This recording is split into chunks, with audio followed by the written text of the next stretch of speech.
let's get the elephant in the room out of the way first.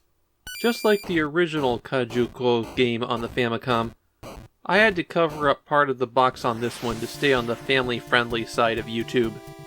Those are the only two Famicom games to feature a topless woman on the cover, though Kujaku II places her front and center, and apparently has her suspended by flesh that has been flayed off the lower half of her body. So, not a pleasant image to put up there. Kujaku was a comic, and it featured a lot of sexualized violence like that. I think almost every chapter I read of it had a woman getting her clothes ripped off, and then she was torn apart by monsters. It's about a guy whose dad is Lucifer, and he goes around fighting demons. Like the first game, Kujaku II is primarily an adventure game, though it has a few RPG battles in it. And this is one of those times where I ran into serious problems with playing the game.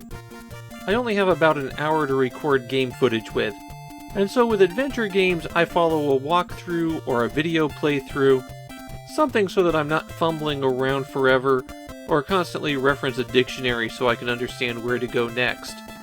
The problem was, I ran into a portion where I just couldn't make any further progress.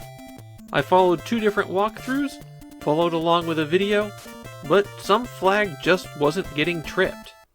And so about 40 minutes into the game, I was just completely stuck. So I never reached any of the RPG battles which involve assigning strength to different stats and then attacking.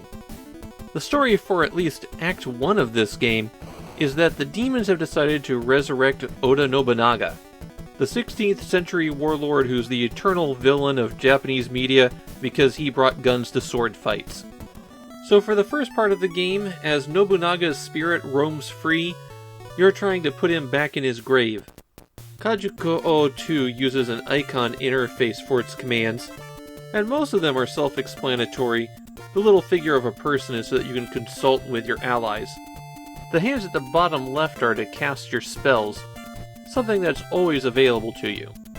Some of the areas that you explore will put you on an overhead map where you can walk around the area. This one's actually supposed to be Mount Koya, a real-life Buddhist temple complex. You'll find yourself often returning here to consult with spirits, and it's also where you can save your game. The cartridge has 1 battery save slot, and if you start a new game, you will overwrite it.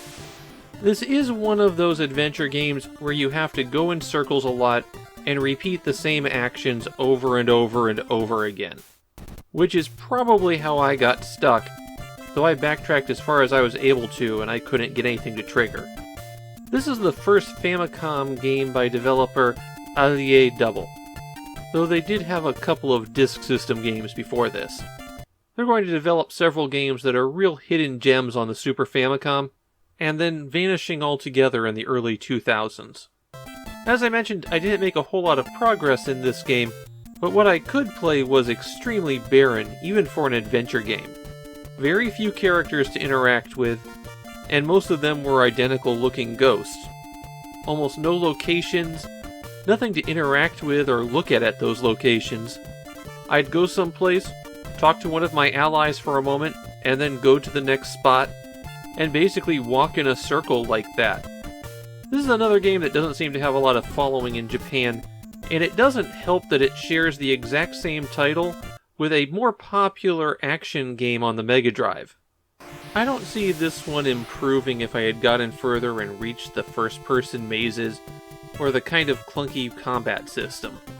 Kujaku II is an unremarkable adventure game, whose most notable feature is being one of the 2 Famicom games with a naked woman on the box.